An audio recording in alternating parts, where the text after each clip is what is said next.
So welcome back to the channel guys, this is Shubham Vajpayee. Police मुख्यालय मध्य प्रदेश भोपाल से जो कल आपका यूनिट अलॉटमेंट लेटर जारी हुआ है, उसके साथ कुछ दिशा निर्देश जारी हुए हैं जिनको आपको पढ़ना बहुत ही अहम है। बहुत ही सारे वीडियो मैं पहले बना चुका हूं जिसमें मैं अनुप्रमाणन फॉर्म के बारे में बता चुका हूं, दस्तावेजों के बारे में बता चुका हूं, लेकिन इस बार की भर्ती के लिए और स्पेशली जो है दिशा निर्देश और क्या क्या दस्तावेज लगने हैं वो चीज़ें हम डिस्कस कर लेते हैं। साथ ही ये डिस्कस भी करेंगे वीडियो में कि ज्वाइनिंग कब से होने वाली है, उसका पता कैसे करें अगर आप दूर रहते हैं अपनी यूनिट से। तो सारी चीज़ें डिस्कस करेंगे, लेकिन वीडियो में आप लास्ट तक ज़रूर बने रहिएगा। तो ये प्रति नियंत्रक मध्य प्रदेश कर्मचारी चयन मंडल के लिए जो है लेटर लिखा गया है। विषय यही है कि आरक्षक जीडी और रेडियो की जो है इकाई आवंटन का परिणाम जो है वेबसाइट पर जारी करने बाबत। ये ठीक है, ये इसमें कोई दिक्कत नहीं है। उसके बाद यहाँ पे जो है उम्मीदवारों के लिए आवश्यक दिशा निर्देशों पर हम आ जाते हैं। तो क्या लिखा है कि चयनित उम्मीदवारों को पदस्थापना हेतु उन्हें अपनी आवंटित इकाई जिला में वरिष्ठ पुलिस अधीक्षक रेडियो वाले वरिष्ठ पुलिस अधीक्षक जिसे हम कहते हैं SSP, ठीक है। उसके बाद भोपाल पुलिस अधीक्षक। अब ये रेडियो वालों के लिए भोपाल है। अब जितने भी रेडियो वाले हैं यहीं पे पहले ही लाइन में आपको क्लू मिल गया है कि आपका डॉक्यूमेंट वेरिफिकेशन जो है भोपाल में होना है। आपकी ट्रेनिंग जो होती है PRTS, police radio training school, Indore, ठीक है। लेकिन आपका जो डॉक्यूमेंट वेरिफिकेशन होना है वो वरिष्ठ पुलिस अधीक्षक SSP रेडियो के पास होनी है भोपाल में, ठीक है। उसके बाद पुलिस अधीक्षक जो कि अलग अलग ज़िले में होते हैं, जो जो यूनिट आपको अलॉट हुई उस ज़िले के पुलिस अधीक्षक। सेनानी कार्यालय, ये कार्यालय के बारे में बताया गया, मतलब रेडियो के लिए SSP कार्यालय, अलग अलग यूनिट वालों के लिए पुलिस अधीक्षक कार्यालय और SAF वालों के लिए सेनानी कार्यालय, ठीक है, कमांडेंट ऑफिस, ठीक है। कि समक्ष 15 दिवस के भीतर, मतलब 15 दिन के अंदर आपका जब से यूनिट अलॉटमेंट आया है उसके 15 दिन के अंदर जो है कर्मचारी चयन मंडल भोपाल द्वारा जारी अंतिम परिणाम का प्रिंट आउट लेकर जो आपका फाइनल रिजल्ट आया जिसमें आपका सिलेक्शन हुआ वो परिणाम लेकर रिपोर्ट करना है। समस्त चयनित उम्मीदवार को अपना फोटो युक्त पहचान पत्र भी साथ ले जाए, जैसे हमारा आधार कार्ड। निर्धारित समय पर उपस्थित न होने पर चयन स्वतः ही निरस्त माना जाएगा। इसके लिए अभ्यर्थी स्वयं जिम्मेदार होगा, ठीक है। ये तो दिशा निर्देश की बात हो गई, पहले पढ़ लेते हैं फिर बताते हैं। दूसरा लिखा है इकाई आवंटन सूची के साथ संलग्न चरित्र सत्यापन फॉर्म, जिसे हम कहते हैं अनुप्रमाणन फॉर्म, का प्रिंट आउट निकाल कर फॉर्म के समस्त कालमों की पूर्ति कर विशेषकर कालम क्रमांक 12, यहाँ पे देख लेते कि 12 में है क्या एक्चुअली इतना महत्वपूर्ण जिसके बारे में अलग से लिखा है। तो 12 में वही होगा ना, आपके ऊपर कोई अपराध वगैरह तो नहीं है, क्या आप कभी गिरफ्तार किए गए हैं, क्या आप पर कभी अभियोजन मतलब कोई भी केस चलाया गया है, क्या आप निरुद्ध किए गए मतलब आपको गिरफ्तार किया गया हो या मुचलका लिया गया है, आप पर जुर्माना किया गया है, क्या आप किसी अपराध के लिए न्यायालय द्वारा दोषी ठहराए गए हैं, क्या आपको लोक सेवा आयोग द्वारा संचालित परीक्षाओं में सम्मिलित होने के लिए वर्जित किया गया है या अनर्ह मतलब अपात्र ठहराया गया हो, या आपको किसी विश्वविद्यालय किसी भी शैक्षणिक संस्था द्वारा किसी परीक्षा में बैठने से वर्जित किया गया हो, कोई भी हो, ये चीज़ हमें यहाँ पे बतानी है। क्योंकि इसमें अगर हम गलत जानकारी देते हैं तो आपका जो सिलेक्शन है वो स्वतः ही जो है निरस्त माना जाएगा। क्योंकि अनुप्रमाणन फॉर्म जहाँ से शुरू होता है ना, वहाँ पे पहली लाइन ये लिखी है कि अनुप्रमाणन फॉर्म में असत्य जानकारी देना या किसी तथ्यात्मक जानकारी को छुपाना अनर्हता मानी जाएगी, मतलब डिस्क्वालिफिकेशन होगा। ऐसा करने से उम्मीदवार शासन के अधीन नियोजन के लिए अनुपयुक्त ठहराया जा सकेगा, मतलब आपको अनुपयुक्त ठहरा के जो है हटा देंगे, ठीक है। उसके बाद वापस से दिशा निर्देशों में आ जाते हैं। दूसरा कह जाता है कि यहाँ पर विशेषकर कालम क्रमांक 12 अपने साथ आवंटित इकाई जिला लेकर जाएं ताकि चरित्र सत्यापन प्राथमिकता के आधार पर कराया जा सके। किसी भी उम्मीदवार को सीना पुरुष वर्ग केवल जो कि और तथा ऊंचाई में किसी भी प्रकार की कोई छूट नहीं दी जाएगी, मतलब चेस्ट और हाइट में कोई छूट नहीं है भाई लोग, ठीक है। उसके बाद जो है उम्मीदवार संबंधित जिले में 7 दिवस ठहरने की व्यवस्था के साथ उपस्थित हों। आप वहां जाके ये लड़ाई झगड़ा नहीं करेंगे और ये ताना नहीं मारेंगे कि सर हम 3 दिन से आए हैं या सर हम इतने दूर से आए हैं, क्योंकि नौकरी आपको चाहिए है, आपकी ज़रूरत है और आपको ज्वाइन करना है। तो लगभग 7 दिन की व्यवस्था ठहरने की व्यवस्था के साथ आएँ। पिछली बार जब मतलब जब मैंने भी ज्वाइन किया था तो जो अलग अदर स्टेट से जो बच्चे आए थे वो भी 4-4 दिन रुके थे ज्वाइनिंग के चक्कर में, उनके परिजन रुके थे होटल लेके, तब जाके जो ज्वाइनिंग हो पाती, क्योंकि एक दिन में कुछ नहीं हो पाता है। पहले दिन आप जाएंगे, अपने दस्तावेज चेक कराएंगे, दस्तावेज चेक कराते कराते ये उसमें क्या है, फिर वहाँ पे आप जाओगे जैसे तो दस्तावेज चेक कराओगे, तो फिर ये शपथ पत्र वो शपथ पत्र, ये दस्तावेज वो दस्तावेज करते करते जो है पूरा एक दिन निकल जाता है। फिर अगले दिन जैसे तैसे आपकी जब समस्त दस्तावेज वेरीफाई हो जाएंगे, उसके बाद जो है फिर आपको मेडिकल के लिए ले लिया जाएगा। फिर आप मेडिकल के लिए जाएंगे तो मेडिकल में भी 1 से 2 दिन का समय लग जाता है। तो ऐसे करके पूरी प्रक्रिया जो है एक दिन में तो कभी नहीं हुई किसी की, छोटे ज़िलों में हो भी जाती है, लेकिन अदर ज़िलों में जो है 2 से 3 दिन का समय भी आसानी से लग जाता है पूरी प्रक्रिया को कंप्लीट करने के लिए। ठीक है, उसके बाद यहाँ पे चौथा पॉइंट 5वां पॉइंट है, चरित्र सत्यापन मेडिकल परीक्षण में योग्य पाए जाने पर संबंधित नियोक्ताकर्ता अधिकारी द्वारा नियुक्ति आदेश दिया जाएगा। जैसे आपका नियुक्ता अधिकारी हो जाएगा कौन, एसपी, मतलब सुपरिटेंडेंट ऑफ पुलिस।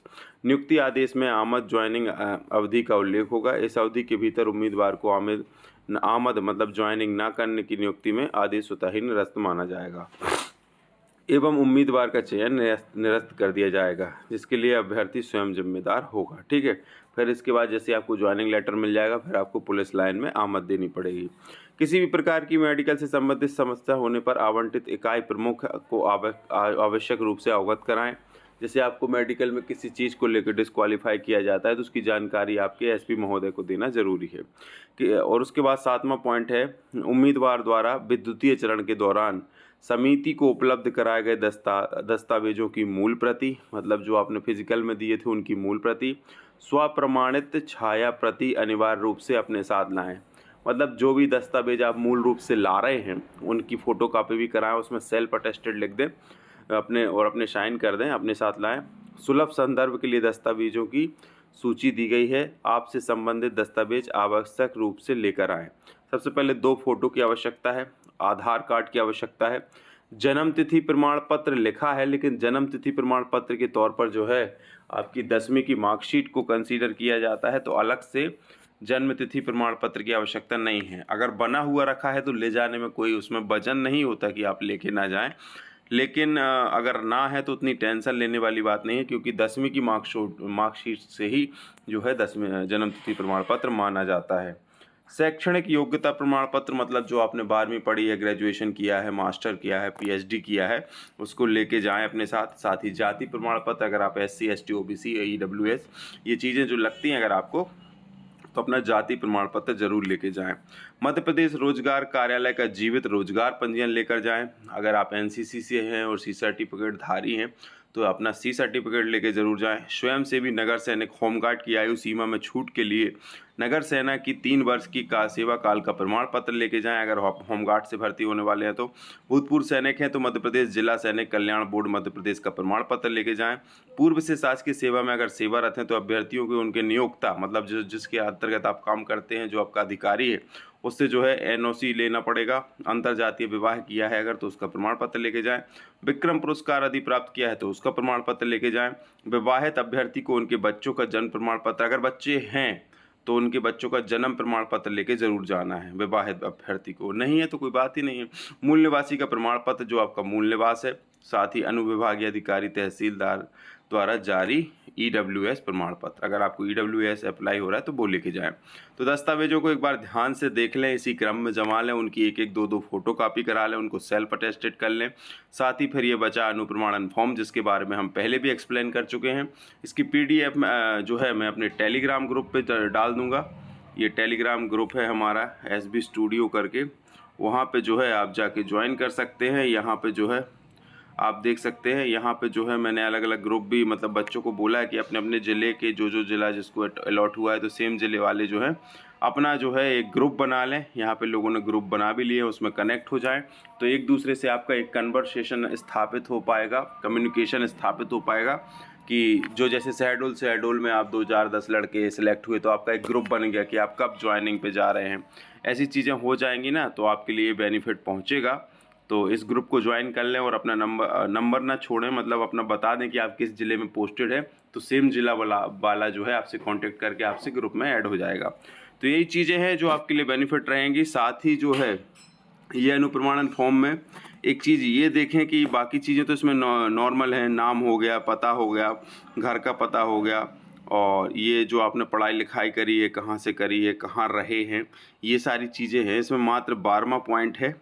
12वें पॉइंट को ध्यान से देखें। मतलब मैं सिंपल शब्दों में बता दूं कि अगर आपके ऊपर कोई FIR हुई है, या आपका चालान पेश हुआ है, आप पर जुर्माना हुआ है, आपका राजीनामा हुआ है, आप दोष मुक्त हुए हो या दोष सिद्ध हुए हो, कैसी भी परिस्थिति रही हो आपके केस की, आपका नाम दर्ज हुआ हो, तो आप ज़रूर इसकी जानकारी इसमें दे दें। अन्यथा पुलिस विभाग में नौकरी करने जा रहे हो और पुलिस विभाग से ही अगर ये सच छुपाओगे और कल के दिन ये बात उनको पकड़ में आ गई, वेरिफिकेशन में कहीं कुछ लिखा पढ़ी निकल के आ गई आपके नाम पे, तो वहीं आपको भगा दिया जाएगा। तो इससे अच्छा है कि उसकी हम जानकारी डिस्क्लोज़ कर दें, क्योंकि 62 साल तक नौकरी करनी है ना भाई। कोई 1-2 घंटे के लिए तो नौकरी करनी नहीं है कि आप झूठ बोल के कर लोगे। कहीं भी किसी भी पता चला फिर ट्रेनिंग से भगाएंगे तो ज़्यादा बेकार लगेगा। इससे अच्छा जब ज्वाइनिंग हो तो क्रिस्टल क्लियर ज्वाइनिंग हो, बाद में दिक्कत ना हो। तो यहाँ पे अपना डिस्क्लोज ज़रूर कर दें बाजू में कि कहाँ किस पे आप पे कौन सा मामला रहा है, और ऐसे बता दें कि अपराध आरोप क्या रहा, किस थाने में पंजीबद्ध रहा, किस न्यायालय में आपका चालान पेश किया गया, उसका मामले का प्रकरण क्रमांक क्या है, अपराध क्रमांक क्या है, दोष मुक्त कर दिया गया अथवा नहीं, राजीनामा हुआ कि नहीं। हर एक स्थिति में जो है आपको उसकी जानकारी देके अपने साइन करने हैं। मोहल्ला के 2 गवाहों के, मतलब आपने कोई 2 स्वतंत्र गवाहों के साइन करने हैं। यहाँ पे फिर उम्मीदवार के हस्ताक्षर करने हैं। फिर नीचे जो है फिर से एक बार उम्मीदवार के हस्ताक्षर होने हैं।